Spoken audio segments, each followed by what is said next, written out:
नमस्कार, आप देख रहे हैं खबर उत्तर प्रदेश। मैं हूं आपके साथ तन्वीर। रुक करते हैं खबरों का, लेकिन उससे पहले नजर डालते हैं इस वक्त की हेडलाइंस पर। सावन का दूसरा सोमवार आज उज्जैन, काशी और देवघर में मंदिरों में उमड़ी भीड़। सुरक्षा को लेकर पुलिस प्रशासन अलर्ट। नए सिरे से तय किए गए राज्य कर न्यायिक संभागों के कार्यक्षेत्र। 111 खंड खत्म, 364 नए खंड लागू।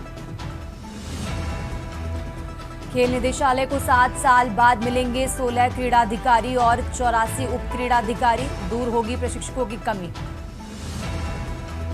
इलाहाबाद हाईकोर्ट ने निदेशक पद पर सचिव से मांगी रिपोर्ट। कोर्ट ने कहा एमडीआई के सभी वित्तीय प्रशासनिक कार्य मेडिकल कॉलेज के प्रिंसिपल करेंगे। शांगुर के करीबी करोड़पति बाबू को एटीएस ने पकड़ा। राजेश उपाध्याय बलरामपुर कोर्ट में तैनात। लखनऊ से पुणे तक प्रॉपर्टी। यूपी के 539 बाढ़ प्रभावित गांवों में स्वास्थ्य चौकियां स्थापित। पीड़ितों को 24 घंटे मिलेगी सहायता। आप देख रहे हैं के न्यूज, खबरों का सारथी। और चलिए अब रुक करते हैं खबरों का, और खबर उत्तर प्रदेश की शुरुआत करते हैं कन्नौज की खबर से। कन्नौज से खबर आपको बता रहे हैं, जहां स्कूली बच्चों से भरी वैन में ट्रक ने टक्कर मारी है। हादसे का वीडियो भी सीसीटीवी में कैद हुआ है। हादसे में चालक सहित 12 से ज्यादा बच्चे घायल हुए हैं। आपको बता दें, रॉन्ग साइड खड़ी थी स्कूली वैन और इसी दौरान ये हादसा हुआ। ट्रक और स्कूली वैन में सीधी भिड़ंत हुई है। बच्चों को फिलहाल इलाज के लिए अस्पताल में भर्ती कराया गया है। कन्नौज के सौरिक क्षेत्र का ये मामला आपको बता रहे हैं, जहां ट्रक और स्कूली वैन में भिड़ंत हुई और इस हादसे में कई बच्चे घायल हुए हैं। फिलहाल सभी घायल बच्चों को इलाज के लिए अस्पताल में भर्ती कराया गया है। तो कन्नौज से खबर आपको बता रहे हैं, जहां कन्नौज के सौरिक क्षेत्र का ये मामला आपको बता रहे हैं, जहां स्कूली बच्चों से भरी वैन में ट्रक ने टक्कर मारी है। तो कन्नौज से खबर आपको बता रहे हैं, जहां स्कूली बच्चों से भरी वैन में ट्रक ने टक्कर मारी। ये पूरी घटना सीसीटीवी में कैद हुई है।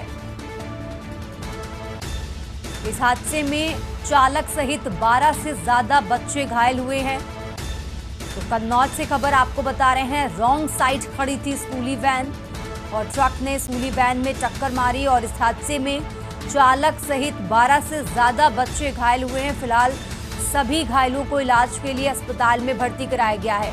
तो कन्नौज के सौरिक क्षेत्र का ये मामला आपको बता रहे हैं। ये पूरी घटना सीसीटीवी में भी कैद हुई और सीसीटीवी के जरिए ये पता चला है कि रॉन्ग साइड खड़ी थी स्कूली वैन और ट्रक ने स्कूली वैन में टक्कर मारी है और इस हादसे में चालक सहित 12 से ज्यादा बच्चे घायल हुए हैं। तो कन्नौज से खबर आपको बता रहे हैं, कन्नौज से अहम जानकारी आपको बता रहे हैं। फिलहाल सभी घायलों को इलाज के लिए अस्पताल में भर्ती कराया गया है।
और इस हादसे का सीसीटीवी फुटेज भी आपको टीवी स्क्रीन पर दिखा रहे हैं, जहां ट्रक ने स्कूली वैन में टक्कर मारी है। इस हादसे में चालक सहित 12 से ज्यादा बच्चे घायल हुए हैं।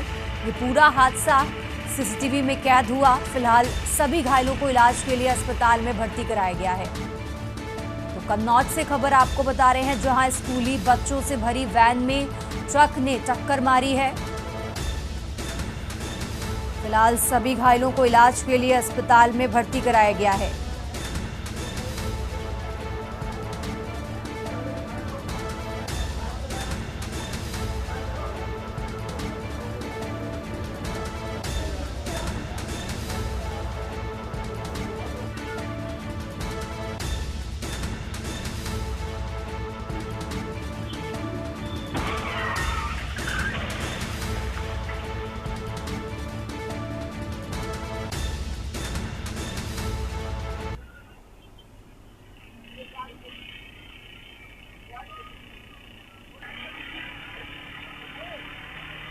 तो इस हादसे का सीसीटीवी फुटेज भी आपको टीवी स्क्रीन पर दिखा रहे हैं, जहां बच्चों से भरी स्कूली वैन में ट्रक ने टक्कर मारी। इस हादसे में चालक सहित 12 से ज्यादा बच्चे घायल हुए हैं। फिलहाल सभी घायलों को इलाज के लिए अस्पताल में भर्ती कराया गया है।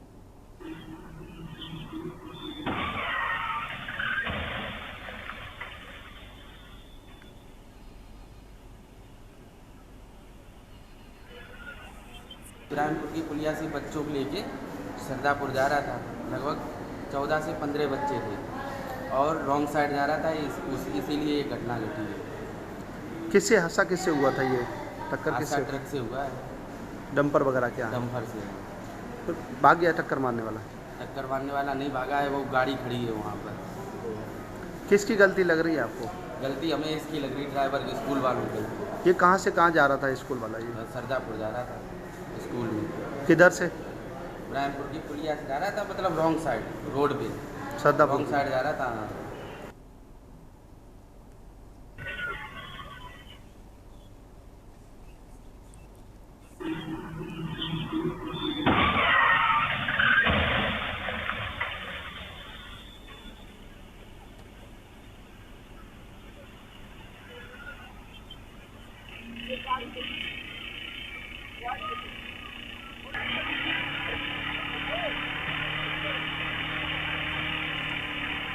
और इसी खबर पर ज़्यादा जानकारी के लिए हमारे संवाददाता अमित मिश्रा हमारे साथ जुड़ चुके हैं। अमित, जिस तरीके से इस हादसे की जानकारी मिल रही है, वैन में कितने बच्चे सवार थे जो घायल हैं, फिलहाल उनकी स्थिति क्या है और क्या ट्रक चालक को हिरासत में ले लिया गया है?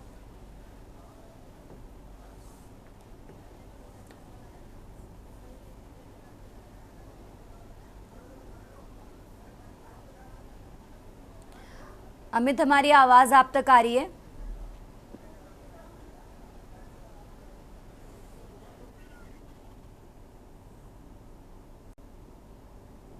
अमित से संपर्क नहीं हो पा रहा है और ये कन्नौज से खबर आपको बता रहे हैं, जहां कन्नौज के सौरिक क्षेत्र का ये मामला है, जहां स्कूली वैन में ट्रक ने टक्कर मारी। इस हादसे में चालक सहित करीब 12 से ज़्यादा बच्चे घायल हुए हैं। फिलहाल सभी घायलों को इलाज के लिए अस्पताल में भर्ती कराया गया। इस हादसे का सीसीटीवी फुटेज भी सामने आया है और सीसीटीवी फुटेज भी आपको टीवी स्क्रीन पर दिखा रहे हैं। आगे बढ़ते हैं खबरों में। नोएडा पुलिस को ठगी के एक बड़े मामले में बड़ी सफलता हाथ लगी है। पुलिस ने 50,000 के इनामी वांछित छात्र ठग रविंद्र शर्मा को गिरफ्तार कर लिया है, जो लंबे समय से फरार चल रहा था। 34 वर्षीय रविंद्र शर्मा मूल रूप से गौतम बुद्ध नगर का रहने वाला है। पुलिस के अनुसार रविंद्र एक गिरोह बनाकर लोगों को जेवर एयरपोर्ट के आसपास जमीन दिलाने का झांसा देकर करोड़ों रुपए की ठगी करता था। अब तक की जांच में सामने आया है कि उसने एक व्यक्ति से फर्जी जमीन दिखाकर करीब 24 करोड़ की ठगी की थी। पुलिस ने बताया कि रविंद्र शर्मा नटवरलाल की तरह लोगों को भरोसे में लेकर फर्जी दस्तावेजों के जरिए सौदे करता था और फिर गायब हो जाता था। गिरफ्तारी के बाद पुलिस आरोपी से पूछताछ कर रही है और उसके गिरोह से जुड़े अन्य सदस्यों की तलाश में जुटी हुई है।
उत्तर प्रदेश की खबरों में आगे बढ़ते हैं। ललितपुर जिले में राशन कोटे के फोर्टिफाइड चावल की अवैध खरीद बिक्री और परिवहन थमने का नाम नहीं ले रहा है। सदर कोतवाली क्षेत्र के पिसनारी रोड पर पुलिस ने कार्रवाई करते हुए राशन के चावल से भरी एक पिकअप को पकड़ा है, जो अवैध रूप से कहीं और ले ले जाई जा रही थी। पुलिस की सूचना पर मौके पर पहुंचे पूर्ति निरीक्षक ने चावल को कब्जे में लेकर एक अन्य कोटेदार को सुपुर्द कर दिया। इस पूरे मामले की रिपोर्ट जिलाधिकारी को भेज दी गई है। बताया जा रहा है कि जिले में पहले भी कई बार फोर्टिफाइड चावल के दुरुपयोग पर बड़ी कार्रवाइयां हो चुकी हैं, लेकिन इसके बावजूद भी ये गोरख धंधा रुकने का नाम नहीं ले रहा। बाइट ली तुमने?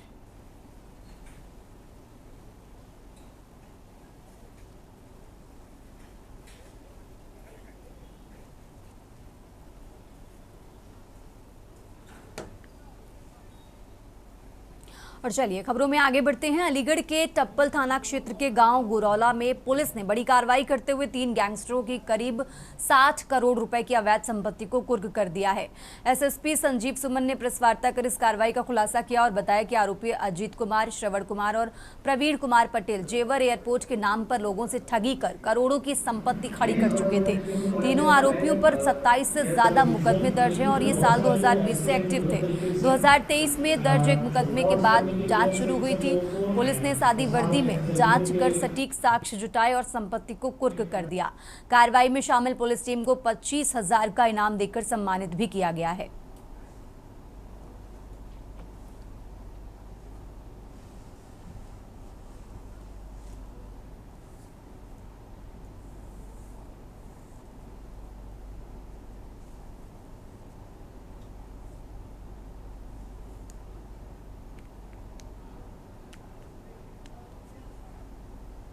पुलिस के द्वारा, हमारी देहात पुलिस के द्वारा लगभग 40,000 स्क्वायर मीटर से ज़्यादा ज़मीन कुर्क की गई है।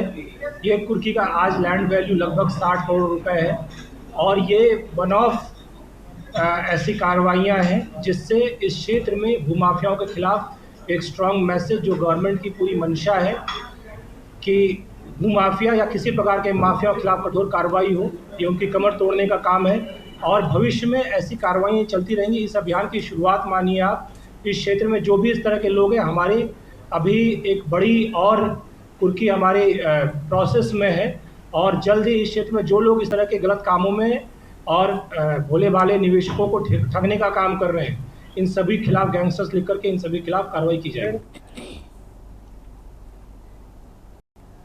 और चलिए खबरों में आगे बढ़ते हैं। बाराबंकी के मसौली थाना क्षेत्र के वाहिद नगर मोहल्ले में 2 मंजिला मकान के निर्माण के दौरान राजमिस्त्री 33,000 वोल्ट की हाईटेंशन लाइन की चपेट में आ गया। कसाई मोहल्ला निवासी राजमिस्त्री मुमताज दोपहर में शंभू के मकान पर काम कर रहे थे। दूसरी मंजिल पर निर्माण कार्य के दौरान वो हाईटेंशन लाइन की चपेट में आ गए। घायल मुमताज को पहले सामुदायिक स्वास्थ्य केंद्र बड़ा गांव ले जाया गया। हालत गंभीर होने पर उन्हें जिला अस्पताल रेफर किया गया है। वहां पर भी डॉक्टर ने उसे गंभीर हालत को देखते हुए लखनऊ के सिविल अस्पताल रेफर किया। स्थानीय लोगों के अनुसार जिस मकान का निर्माण हो रहा था वो हाईटेंशन लाइन के नीचे स्थित है। निर्माण स्थल से महज 100 मीटर की दूरी पर विद्युत केंद्र है। मकान मालिक पाइप से हाईटेंशन लाइन को हटाकर निर्माण करवा रहा था।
और अब बात कर रहे हैं नोएडा की। नोएडा पुलिस और बदमाशों के बीच मुठभेड़ हुई है। थाना सेक्टर 126 नोएडा पुलिस ने पुस्ता रोड जेपी कट सेक्टर 133 पर चेकिंग के दौरान ये मुठभेड़ हुई। तो संदिग्ध ऑटो को पुलिस ने रोकने का प्रयास किया। ऑटो सवार अभियुक्तों की पुलिस पर फायरिंग कर भागने की कोशिश थी, जिसके बाद पुलिस की जवाबी कार्रवाई में 2 बदमाश के पैर में गोली लगी है। नोएडा से खबर आपको बता रहे हैं, जहां नोएडा पुलिस और बदमाशों के बीच मुठभेड़ हुई है। तो पुलिस की जवाबी कार्रवाई में 2 बदमाश के पैर में गोली लगी। मौके से 2 अवैध तमंचे, 2 खोखा व 2 जिंदा कारतूस बरामद किया गया है। घटना में शामिल ऑटो भी बरामद किया गया। बदमाशों ने कई लूट की घटना को अंजाम पहले भी दिया है। तो लूट का एक आरोपी आरिफ अभी भी फरार है। नोएडा से खबर आपको बता रहे हैं।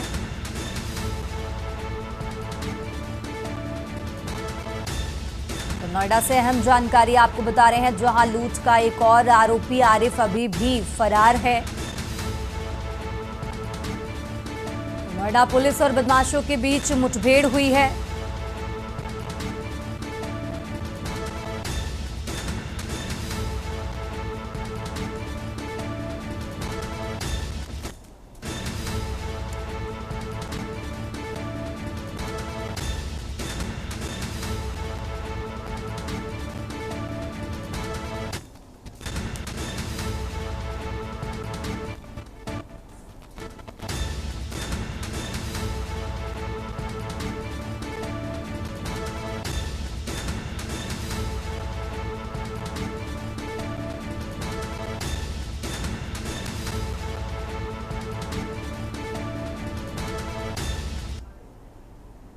खबर उत्तर प्रदेश में फिलहाल वक्त तो चला एक छोटे से ब्रेक का।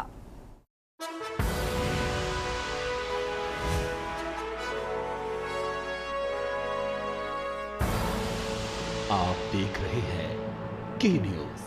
ब्रेक से वापस आ चुके हैं, रुक करते हैं खबरों का। खबर गोंडा से है, जहां गोंडा जनपद के लेखा विभाग में तैनात लिपिक अनुपम पांडे पर तरबंगगंज से भाजपा विधायक प्रेम नारायण पांडे ने गंभीर आरोप लगाए हैं।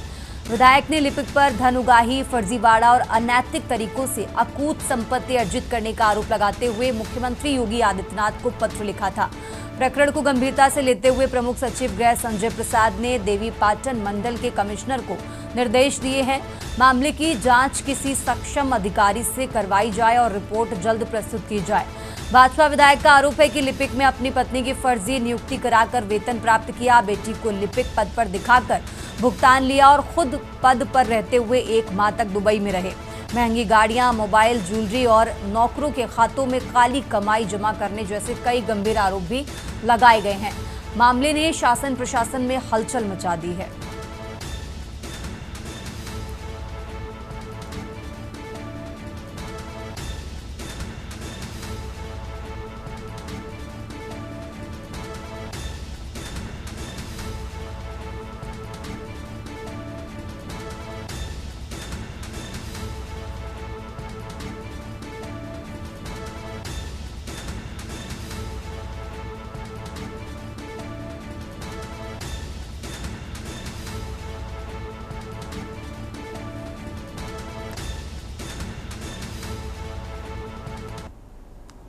और खबर उत्तर प्रदेश में अब बात कर रहे हैं राजधानी लखनऊ की। लखनऊ से खबर आपको बता रहे हैं, जहां बहुमंजिला इमारत गिरने का मामला 7 सितंबर 2024 को गिरी थी इमारत। मामले में शासन ने एलडीए से मांगी दोषियों की सूची। इस हादसे में आपको बता दें 8 लोगों की जान गई थी। लखनऊ के ट्रांसपोर्ट नगर में यह हादसा हुआ। अधिकारियों और कर्मचारियों की लापरवाही इसकी वजह बताई जा रही है। गृह सचिव डॉक्टर संजीव गुप्ता की अध्यक्षता में इस मामले की जांच हो रही है। तो लखनऊ से खबर आपको बता रहे हैं। राजधानी लखनऊ से अहम जानकारी आपको बता रहे हैं, जहां इस मामले में शासन ने एलडीए से दोषियों की सूची मांगी है। आपको बता दें इस हादसे में 8 लोगों की जान गई थी। गृह सचिव डॉक्टर संजीव गुप्ता की अध्यक्षता में इस मामले की जांच हो रही है। तो लखनऊ के ट्रांसपोर्ट नगर में यह हादसा हुआ। अधिकारियों और कर्मचारियों की लापरवाही इस हादसे की वजह बताई जा रही है। गृह सचिव डॉक्टर संजीव गुप्ता की अध्यक्षता में इस मामले की जांच हो रही है। लखनऊ से खबर आपको बता रहे हैं, जहां बहुमंजिला इमारत गिरने का ये मामला है और इसी मामले से जुड़ा अपडेट आपको बता रहे हैं, जहां गृह सचिव डॉक्टर संजीव गुप्ता की अध्यक्षता में इस मामले की जांच हो रही है। अधिकारियों और कर्मचारियों की लापरवाही इस हादसे का कारण बताई जा रही है। तो 2024 को ये हादसा हुआ। मामले में अब शासन ने एलडीए से दोषियों की सूची मांगी है।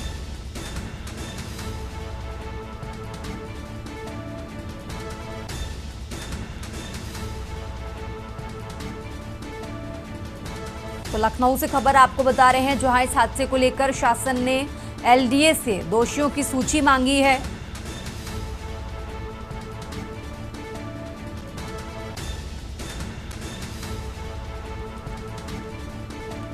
तो बहुमंजिला इमारत गिरने का ये मामला है। लखनऊ से खबर आपको बता रहे हैं, जहां गृह सचिव डॉक्टर संजीव गुप्ता इस मामले की जांच कर रहे हैं।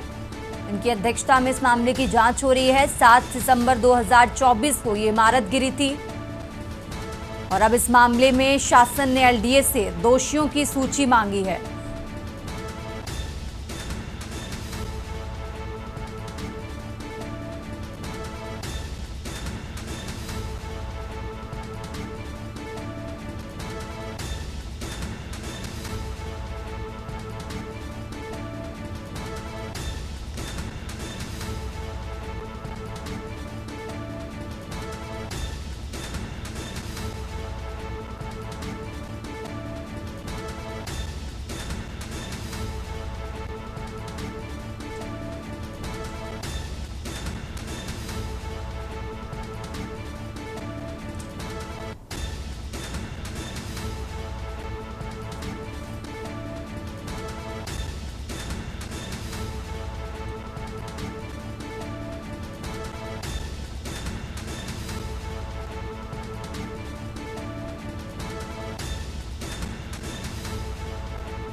और चलिए अब बात कर रहे हैं संसद के मॉनसून सत्र की। आज से संसद के मॉनसून सत्र की शुरुआत होगी।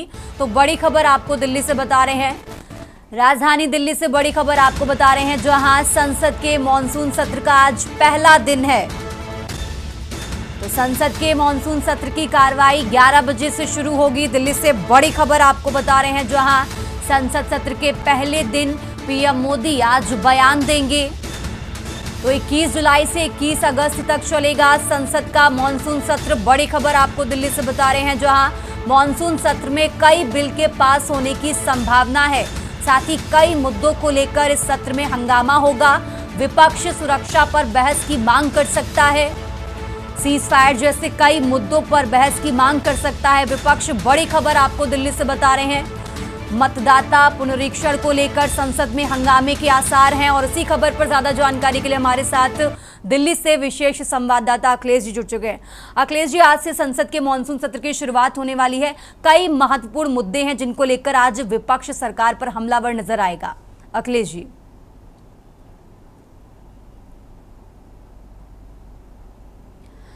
अखिलेश जी, हमारी आवाज आप तक आ रही है? अखिलेश जी, आज से संसद के मॉनसून सत्र की शुरुआत होने वाली है। कई बड़े मुद्दे हैं जिनको लेकर आज विपक्ष सरकार पर हमलावर नजर आएगा।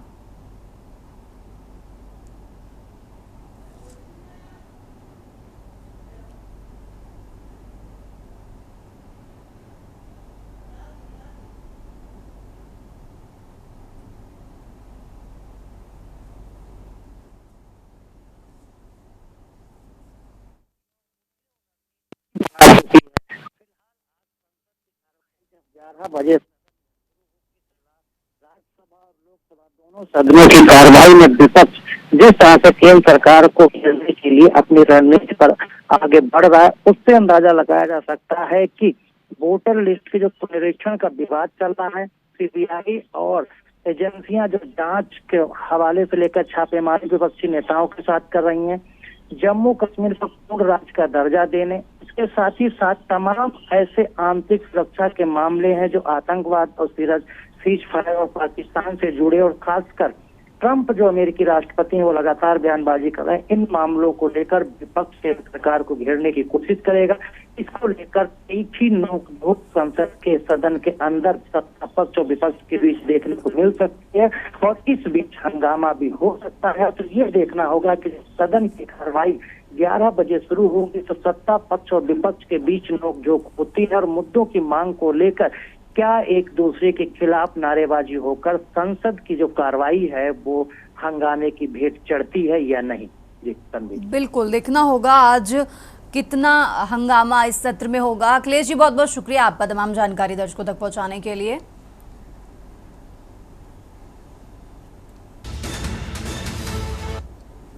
खबर उत्तर प्रदेश में फिलहाल इतना ही। आप देखते रहिए के न्यूज इंडिया। गोल्डी मसाले लाए हैं फ्रेश लॉक टेक्नोलॉजी जो रखे मसालों को हर समय फ्रेश। गोल्डी मसाले।